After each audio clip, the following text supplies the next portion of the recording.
Prime stories के साथ मैं हूं महवी सोहेल चौहान। एक बहुत ही अफसोसनाक वाकया पेश आया है लाहौर के इलाके कहना में, जहां पे एक ट्यूशन सेंटर की छत गिरने की वजह से 14 बच्चे जाँ बहक हो गए। इसकी क्या डिटेल्स हैं हम जानेंगे। हमारे साथ मौजूद हैं आमिर मजीद। अस्सलाम वालेकुम आमिर। वालेकुम सलाम। आमिर, आप कल वहां पे गए, स्पॉट पे आपने देखा, विटनेस किया, सारी डिटेल्स क्या हैं आपके पास? किस तरह ये वाकया पेश आया? मैं भी बहुत ही अफ़सोसनाक वाक़या था और पाकिस्तान का हर शहरी ये जानना चाह रहा है कि इतनी बड़ी तादाद में और इतने छोटे से कमरे में 20 बच्चे कर क्या रहे थे? तो उनकी कन्फ्यूजन दूर करने के लिए हमने वहाँ पर कुछ वालिदैन के सॉर्ट भी किए। एक वालिद का सॉर्ट हमने किया जिसने बताया कि उसने अपनी बच्ची 5 साल पहले इस ट्यूशन सेंटर में दाखिल करवाई थी। क्यों करवाई थी? पहले ये सुन लेते हैं। मेरी बेटी 7 साल की जो ट्यूशन गई थी, तो तकरीबन साढ़े 3 पौने 4 बजे फ़ोन आ गया, घर पे आओ, साथ वालों की छत गिर गई है, तो बच्चे नीचे आ गए हैं। तो आप साढ़े 3 पौने 4 की? पौने के 4 बजे अपना फ़ोन आया मुझे, तो बेटी मेरी जो ट्यूशन गई थी, कब लिया था बेटी ने एडमिशन? ये तकरीबन 4-5 साल से इधर पढ़ रही है बच्ची मेरी। अच्छा, मतलब शुरू भी यहीं से किया था। हाँ जी, वो ट्यूशन मैंने स्कूल दाखिल करने से पहले तकरीबन 2-3 साल डाल दिया था, ताकि बच्चा कन्फ्यूज़ ना हो स्कूल में जाकर। जब आप आए यहाँ पर तो आपने क्या देखा? सर मैं तो इधर आया नहीं, मैं काम पे था, मुझे कॉल आई तो मैं सीधा जनरल 2 पे चले गया हूँ, हॉस्पिटल ही। वहाँ पे बच्चे आ रहे थे। आपने अपनी बेटी को कब देखा? मैंने तकरीबन 5 बजे के करीब देखा अपनी बेटी को। अच्छा महविश, ये सिर्फ एक बाप की कहानी नहीं या एक ख़ानदान की कहानी नहीं, बल्कि वहाँ पर जो बच्चे ज़ेरे तालीम थे, तकरीबन उन तमाम की कहानी कुछ ऐसी ही है। कान्हा का इलाका है और हम वहाँ पर कल गए थे और हमने वहाँ पर विटनेस भी किया। मतलब मतवसत तबके से ताल्लुक़ रखने वाले अफ़राद वहाँ पर रहते हैं। अगर हम और थोड़ा आसान कर दें तो ज़्यादातर गरीब लोग वहाँ पर रहते हैं। अच्छा, ख्वाहिशात तो सबकी होती हैं, गरीबों की भी होती हैं। तो लोग, ऐसा नहीं है कि वो बच्चे जो स्कूलों में पढ़ते थे, अब मैं आपको उस तरफ लेके जा रहा हूँ, उन बच्चों के एज ग्रुप की तरफ। ऐसा नहीं है कि वो बच्चे ही थे जो स्कूलों में ज़ेरे तालीम थे, ऐसे बच्चे भी थे जिन्होंने अभी दाखिला भी नहीं लिया था। उनकी उम्र मैं आपको बता रहा हूँ, 3 साल, 2.5 साल, कितने छोटे बच्चे? 4 साल, 5 साल।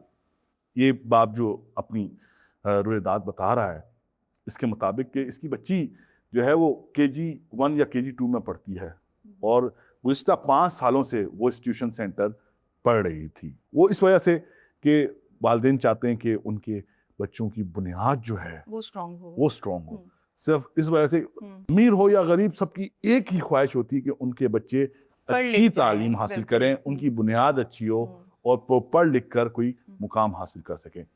इसी तरह की ख्वाहिशात थी वहाँ पर रहने वाले उन गरीब लोगों की, और वो भी ये चाहते थे कि उनके बच्चे, वो तो कुछ नहीं कर पाए, उनके बच्चे पढ़ लिख कर कुछ कर जाएं।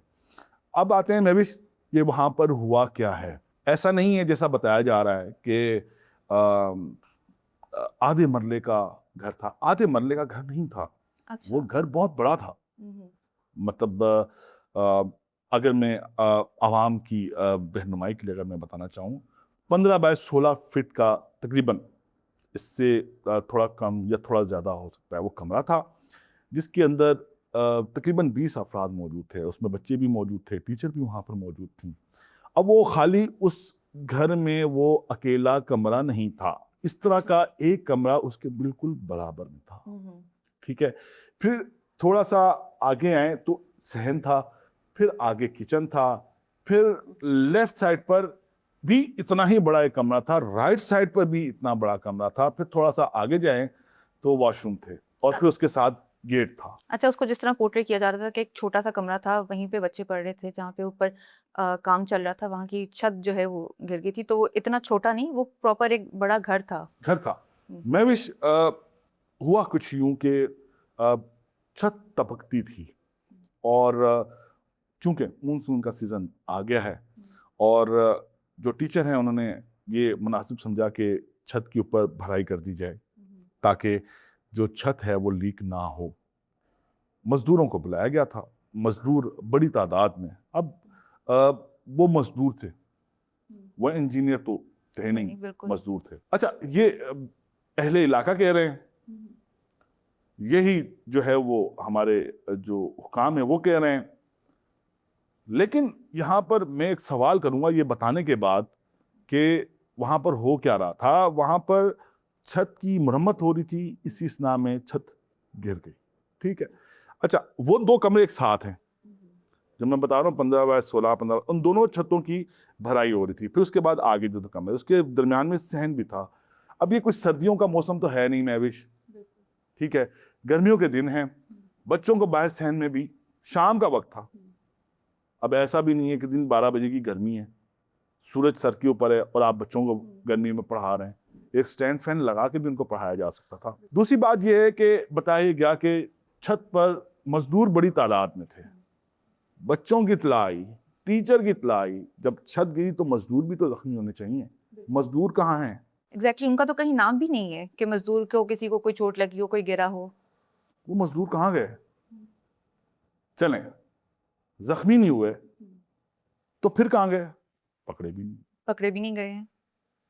ये सवाल है जिसका जवाब ताहाल नहीं मिल रहा। अच्छा, कल वहाँ पर हम जाए वकुआ पर मौजूद थे तो DIG ऑपरेशंस फैसल कामान भी वहाँ पर थे और उन्होंने हमसे जो बात की उन्होंने बताया, यही बताया कि मजदूरों की तादाद ज़्यादा थी, मरम्मत चल रही थी, छत कमज़ोर थी। और फिर उन्होंने बताया कि बिल्कुल कार्रवाई अमल में ला रहे हैं और 5 अफराद को हिरासत में लिया और उनसे पूछगिछ जो है वो जारी है। अच्छा, अच्छा। आमिर, ये 5 अफराद जो गिरफ्तार हुए हैं उनमें कौन कौन शामिल है?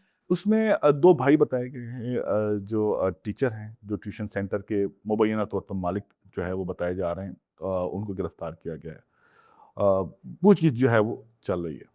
लेकिन जो फैसल कामरान हैं उनका ये कहना था कि अच्छा ये इस तरह के वाक़यात तो हैं नहीं कि फायर हुआ, उसकी कोई एम्पटी मिल गई, हॉल मैच कर गए, कुछ CCTV फुटेज आ गई, या किसी ने किसी को कत्ल किया, कोई आला कत्ल बरामद हो गया, या मोडस ऑपरेंडी जो है वो सामने आ गया। ये एक हादसा है। अब ये पुलिस की जो जुरिस्डिक्शन है उससे बाहर है। अब इसका तयन करेगा पंजाब फोरेंसिक साइंस एजेंसी। अब पंजाब फोरेंसिक साइंस एजेंसी का भी एक है कि वो इसका तयन कैसे करती है। वहाँ पर आई है, वहाँ पर आकर उन्होंने सैंपल वहाँ से कलेक्ट किए हैं। पंजाब फोरेंसिक साइंस एजेंसी तो ये ज़्यादातर DNA या और इस तरह के जो क्रिमिनल केसेस हैं उनको हल करने के लिए उनकी जो टेस्टिंग है वो करती है। ये बाकायदा तौर पर किसी फर्म को हायर करना चाहिए जो कंस्ट्रक्शन से रिलेटेड हो, वो ये बताए कि इसमें इस्तेमाल होने वाला जो बताया जा रहा है ये टियर गार्डर की छत थी, जो सरिया था वो किस क्वालिटी का था, किस कंपनी का था और वो कितना बोझ उठा सकता था। और ऐसा क्या हुआ कि वहाँ पर मजदूर छत पर खड़े थे। हमने अमूमी तौर पर ऐसे घर भी देखे हैं जो 2 मंजिला 3 मंजिला, ये सिंगल मंजिला घर था। मैं भी अच्छा, आमिर, मुझे ये बताएं कि वहाँ पे जब ये वाकया पेश आया तो रेस्क्यू की टीमें जो हैं वो कितनी देर बाद वहाँ पे पहुंची थी? क्योंकि हम तो ये सुन रहे हैं कि जो इलाका मकीन है उन्होंने अपनी मदद आपके तहत बच्चों को जो है वहाँ से निकाला था। बिल्कुल, मैं भी आपने बिल्कुल सही सुना है। कल हम जय वकुआ पर भी गए और वहाँ पर हमारी रेस्क्यू 1122 के एहलकार हैं, उनसे भी बात हुई।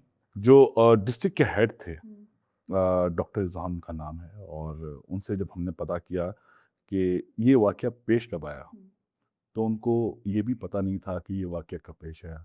अच्छा। उन्होंने उसका टाइम भी हमें गलत बताया। हम्म। ठीक है। जब हमने उनको बताया कि जो रेस्क्यू 1122 का ग्रुप है, उसके अंदर पहली इत्तला 5:07 पर आई। वो बता रहे थे 5:15 से 5:30 के दरमियान ये वाक़या पेश आया। जब ये इत्तला 5:07 पर ग्रुप में आई तो उसके साथ कुछ फुटेजेस भी आई जिसमें बच्चों को निकालते हुए देखा जा सकता है। उस वक्त रेस्क्यू 1122 वहाँ पर पहुँच चुकी थी। लेकिन इलाका मकीनों के मुताबिक तकरीबन 25 से 27 मिनट, मैं आपको बहुत ही मोहतात अंदाजे में बता रहा हूँ, 25 से 27 मिनट बाद वहाँ पर रेस्क्यू 1122 पहुँची। और जब रेस्क्यू 1122 वहाँ पर पहुँची तो 13 से 14 बच्चे वहाँ से निकाले जा चुके थे। इलाका मकीनों ने अपनी मदद आपके तहत वो बच्चे निकाले थे। उनके शॉट हमारे पास मौजूद हैं एज अ प्रूफ। और वो बच्चे जिंदा थे? नहीं, उस वक्त वो बच्चे हाँ। कुछ जख्मी थे और ज़्यादातर इंतकाल कर गए थे। फिर होता ये है कि रेस्क्यू 1122 हमेशा की तरह जो है वो पहले पहुंचने की कोशिश करती है। अब इसके अंदर कैटेगरीज है ना, कि कोई ड्राउनिंग का केस है, कोई रूफ कोलैप्स का केस है, कोई फायर का केस है, तो उसके अंदर जो इमरजेंसी सूरत हाल है उसको मुख्तलिफ तरीके से निपटा जाएगा। वहाँ पर पहुँचे तो इनके पास बच्चों को ऑक्सीजन फ्राहम करने वाले आलात मौजूद नहीं थे, क्योंकि बच्चे तो दब गए थे ना, दबने से उनके सांस के प्रॉब्लम होता है ना, बिल्कुल तो कुछ सफोकेट बच्चों हो जाते हैं। ऐसा ही है।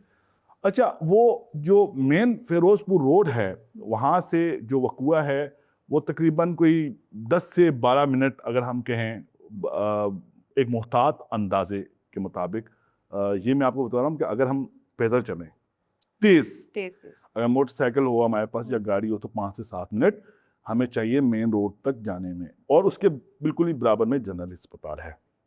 लेकिन जब जिंदगी और मौत की जंग चल रही हो तो उसमें एक एक सेकंड बड़ा कीमती होता है। अगर फॉर इंस्टेंस यहाँ पर ये छत गिर जाए तो जो रेस्क्यू 1112 है या सिविल डिफेंस का जो अमला है उसको बाकायदा तौर पर ट्रेनिंग दी जाती है कि छत गिर जाए तो आपने कहाँ से काम शुरू करना है, ताकि जो लोग नीचे दबे हुए हैं उनको बाहिफाजत बाहर निकाला जाए। ज्यादा से ज्यादा लोगों को बचाया जा सके। बिल्कुल। ठीक है, लेकिन मेरे जैसा आप जैसा बंदा अगर कोई रूफ कोलैप्स का कोई वाकया होता है तो हम हम चीज़ जज्बाती उठाएंगे होके सबसे पहले तो। कोई एक चीज उठाएंगे, कोई दूसरी चीज उठाएंगे। हमें ये नहीं पता चलता कि अगर हम यहाँ से काम शुरू कर रहे हैं तो दूसरे कोने पर उसका एक इम्पैक्ट आ रहा होता है। ये भी बताया गया कि छत जब गिरी है वो मुकम्मल तौर पर नहीं गिरी, अच्छा छत का कुछ हिस्सा कायम था, लेकिन जब लोगों ने अपनी मदद आपके तहत वहां से लोगों को निकालने की कोशिश की तो वो मुकम्मल तौर पर।